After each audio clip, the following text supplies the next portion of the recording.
ke 2015-2016, Thomas Lembong ditetapkan menjadi tersangka kasus impor gula. Kejaksaan Agung menahan Thomas Lembong selama 20 hari ke depan. Thomas Lembong menjadi tersangka kasus impor gula setelah penyidik Kejaksaan Agung memeriksa 90 saksi.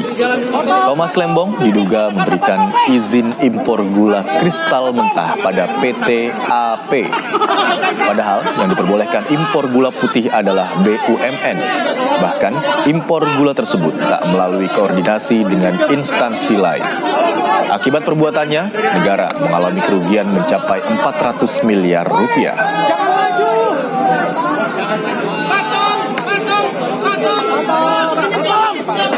Pada Jaksa Agung Muda Tindak Pidana Khusus Kejaksaan Agung Republik Indonesia menetapkan status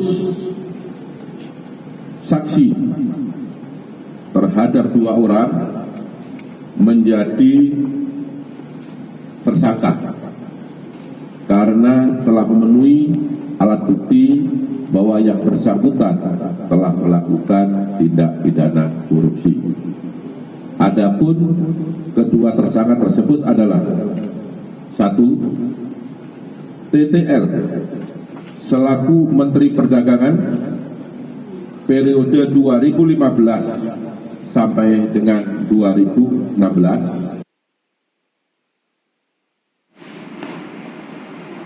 Dan terkait penetapan mantan Menteri Perdagangan Thomas Lembong sebagai tersangka dugaan korupsi impor gula di Kementerian Perdagangan, kita akan bergabung dengan jurnalis Kompas TV Benediktus Aditya.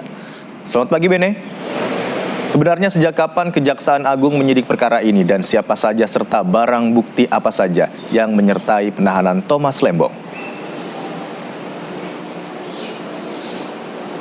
Ya, Imron dan juga saudara, memang kita ketahui bahwasannya kemarin pada hari Selasa itu sudah ditetapkan 2 orang tersangka terkait dengan kasus korupsi di tubuh Kementerian Perdagangan terkait dengan importasi gula kristal mentah begitu. Dan kedua tersangka tersebut atas nama Thomas Rikasi Lembong atau biasa kita kenal sebagai Tom Lembong, dan juga satunya lagi terkait dengan ini Direktur Pengembangan Bisnis dari PT Perusahaan Perdagangan Indonesia atau PT PPI yang berinisial CS. Dan kalau kita ulas begitu, memang ini dari Jaksa Agung Muda Tindak Pidana Khusus ini sudah melakukan penyelidikan atau mencium kasus dugaan korupsi terkait dengan pengadaan importasi gula kristal mentah ini sejak Oktober 2023 yang lalu. Memang pada saat itu tim penyidik dari Jampitsus sendiri mencium adanya dugaan Kementerian Perdagangan yang akan mensahkan peraturan terkait dengan perusahaan swasta maksud kami yang diizinkan untuk mengimpor gula kristal putih. Karena kita ketahui sendiri berdasarkan peraturan Menteri Perdagangan nomor 527 tahun 2004, lembaga yang bisa melakukan impor gula kristal putih ini hanya BUMN.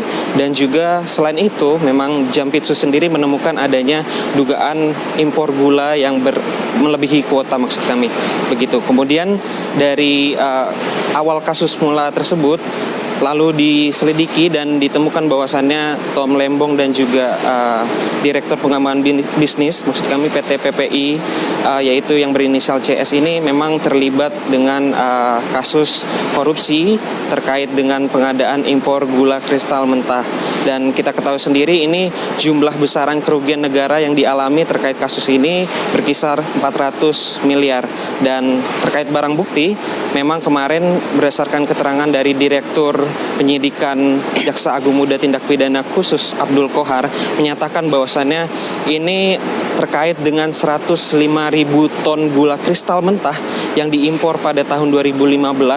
Ketika itu Tom Lembong masih menjabat sebagai Menteri Perdagangan, dan juga Jaksa Agung, maksud kami tim penyidik Jaksa Agung Muda Tindak Pidana Khusus juga mengamankan beberapa bukti terkait dengan catatan dan juga transaksi terkait impor gula kristal mentah di tahun 2015. Begitu Imron yang bisa saya kabarkan. Baik, setelah Kejagung memeriksa 90 orang saksi, akhirnya menetapkan 2 orang sebagai tersangka dalam kasus dugaan korupsi importasi gula kristal mentah. Di antaranya adalah mantan Menteri Perdagangan periode 2015-2016, Thomas Trikasih Lembong, dan 1 orang pihak lainnya dengan inisial CS. Terima kasih atas laporan Anda, Benediktus Aditya melaporkan. Selamat bertugas. Jika